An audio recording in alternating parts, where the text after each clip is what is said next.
Looking at the recent skyrocketing prices of gold, silver, and the platinum group metals, it was inevitable that there would be a correction. What makes it all the more intriguing is that this has actually been a brief squeeze. Particularly on COMEX, you won't see any speculators. To be honest, they still don't believe it. In my opinion, open interest is the best indicator of this level of interest. Compared to the long-term average, the open interest in gold is quite low. Silver open interest is around where it has been for the past few years. Sure, there are some hedge funds and speculators among them, but it's clear that they're in the minority. It appears that this shakeup was somewhat orchestrated. No, what I mean is that different bullion banks did not gather over the weekend and decide to pound the market. I mean, I've known jobbers, and that's exactly what they do. You get this sense. To put it simply, the market maker acts as a jobber. These guys, I've known. From 1970 forward, I have been in their opposite camp, and they do seem to have an innate market feel for when it's a good time to dump the price of an item they're running out on. It's as if you have a sixth sense. Even if they do have it, they probably won't last long in their chosen field. Thus, you should not be surprised if other skilled dealers share your intuition that this is the time it will finally hit the mark. Thus, a compounding effect like this one occurs. Also, I'm considering the actions of the purchasers. Keep in mind that this is not the retail market, but the wholesale market, and that we are dealing with massive derivatives. The purchasers, in my opinion, would prefer to wait and see how things develop before deciding, should we purchase some? If that's the case, then how many levels are there, etc.? I believe the shakeout has been so severe because of this. I mean, I'm taking a look at the silver market. Silver, for example, has fallen by almost 7%. Down 5.7% is platinum. Gold dropped 5.3%.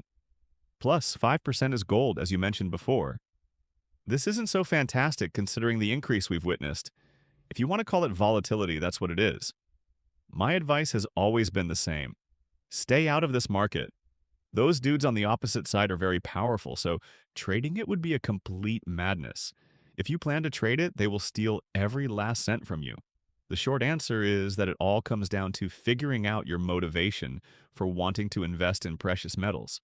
I'm referring to the current situation in which gold is most important, but you must know what silver and gold are. It is legal tender that does not involve any counterparty risk, and you must realize this. Put aside the U.S. Treasury's claims that gold is a pet rock or anything. In our common law, as in every common law system, gold is considered money. The deal has been finalized. Counterparty risk does not exist. Plus, gold isn't really volatile. Although currency markets have been more volatile, gold prices have also been more volatile. For this reason, it is reasonable to assume that the People's Bank of China is selling dollars when it purchases gold. They have other plans for those dollars. On the whole, though, they aren't interested in money. The gold they buy is just pocket change, and they don't need it for anything else because they already have a surplus. The country has a lot of gold stashed away in different accounts, like the People's Liberation Armies, the Communist Youth Wings, and so on and so forth. It's just not in their reserves, though. So that's one perspective. The question therefore becomes, should I purchase gold on the assumption that paper money would eventually lose purchasing power? If that's your thought process, then the answer is yes, and you should probably keep it to yourself. If not, leave it alone. Toss it out. It's pointless. I can assure you that if you venture into trading this market, they will devour all of your savings. You will simply spend your nights fretting over it. That is the truth. I believe there is another valid point to be made. Quite a few major U.S. banks have recently become gold bulls. I mean, Jamie Dimon has already stated that he wouldn't be surprised if it ranged from 5,000 to 10,000. Morgan Stanley recommended allocating 20% of your assets to gold, which is quite a bold claim coming from a prestigious institution like that. I can see Scott Besson calling him and demanding to know why he is interfering with his life. Thereby, they have become bullish. Furthermore, this is of utterly no use to the market makers, i.e., the bullion banks dealing on the right side of the quote. Because of this, I would believe if someone told me that there was a coordinated effort to essentially bring down the prices of gold, silver, and platinum group metals. I could totally see it happening. It's not that they oppose precious metals per se, rather, they simply wish to level the playing field. In my opinion, this is an extreme effort to accomplish that. We can trade it at a higher level if we can close our bears a bit. As far as I can tell, that's the current situation in both New York and London.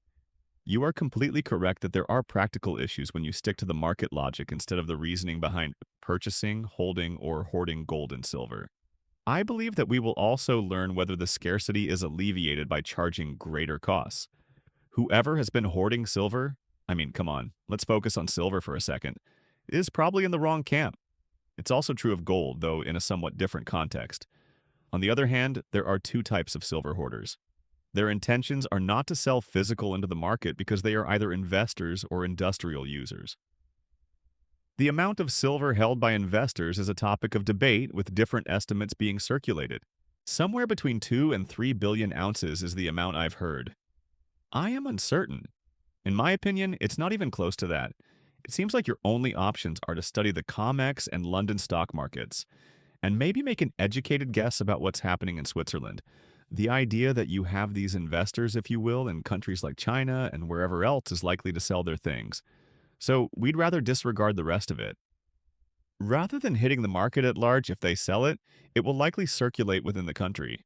I believe these folks are getting more worried that they won't get their silver back if they sell it.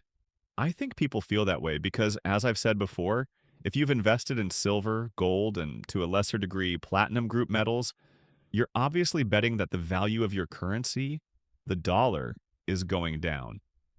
I believe we have seen sufficient proof that this is currently occurring and may be happening more quickly than before.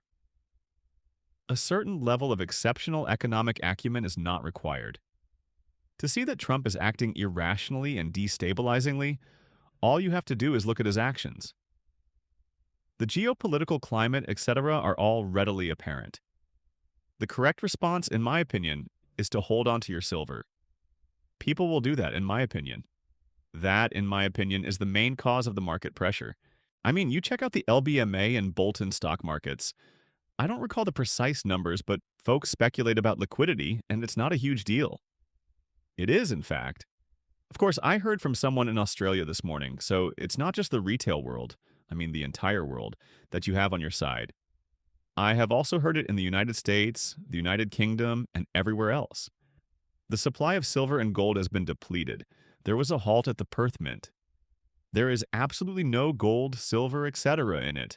A worldwide story, if you will. In such a situation, you could ask yourself, should I sell my silver while there is a shortage? Somewhat more patience would likely be required of me if I were in that situation. That is assuming you intend to trade it at all. However, if you're a hoarder who takes stock of everything that's happening in the world, you can find yourself wondering, wasn't I clever to buy it? It's something I'm going to let stew. Consider this scenario. A Giffen good is at play. Its rising price causes a decrease in supply as demand increases. That is to say, contrary to the idea that increasing prices will lead to the release of more product, this goes completely against market theory. However, other forces are also entering the picture. Assuming these prices continue, the mines will undoubtedly turn a tidy profit. They are probably just starting off. Even more so, it climbs higher. Thus, the role of a mine manager is unclear. Many of the commentators, in my opinion, fail to grasp this fact. In the framework of his business, a mine manager's primary responsibility is to optimize his cash flow. When he notices that the price is going up, he starts mining the lower grades. Does this cause the supply to increase? No, actually. Also, while mining for other metals does yield some silver, the majority of the silver mine supply, perhaps more than half, is actually a byproduct. That is noteworthy. Scraping requires some time. Turning it doesn't take long at all. The only determining factor is refining capacity. Refiners are currently preoccupied with buying gold and aren't interested in taking in silver. I attribute the squeeze to a multitude of causes. Upon reflection, every silver owner asks themselves, wasn't I right to buy it? I believe that to be the case. Also, gold is intriguing since the spot and futures markets do not experience backwardations. Appears to be perfectly typical. In my opinion, that's a pretty good trade for the bullion banks to be making. The increase in business is likely something they are happy about. From a mark-to-mark perspective, they will be somewhat out of pocket, but in terms of dealing, they will be rolling in dough. The gold market is facing a problem, in my opinion, because of the recent fiasco involving the Bank of England's expedited gold exports from its vault. This led central bank customers to question the wisdom of leasing gold, as it was previously leased and stored in the Bank of England's vault. You knew it was going nowhere by the end of the lease since it had been hypothecated, rehypothecated, rehypothecated, and all that other nonsense. At least it was in the vault. Then it vanished. I lost it. Then what happened to it? Will I be able to get my gold? It seems to me that the gold market is about to see a squeeze as a result of central banks pulling out of the leasing game. Although we haven't seen it reflected in prices just yet, I believe that is likely driving the increase. For the time being, all I can think about is the market. The price is going up because of this. The steep increase can be attributed to the fact that the system is aware it is short on physical supply, which has been acquired through leasing. I mean, there has been no sudden spike in the cost of leasing a vehicle. The thing is, we are fully aware that we must arrange this pricing. To put it another way, this is a group perspective. Due to the absence of leasing activity, we are forced to raise the price. Things that are leased for the time being, but it doesn't guarantee they will be renewed automatically. Because of that, you can bet that the market will be very competitive. As a result, these costs are increasing. In my opinion, that is how the market makers perceive it. Actually, both of us consider it from an economic perspective. People in the market, as far as I can tell, have no grasp of economics. The economic aspect is completely lost on them. The concept is imprecise. People buy gold when they're worried about something. The transcription was performed by turboscribe.ai. To get rid of this message, go for unlimited.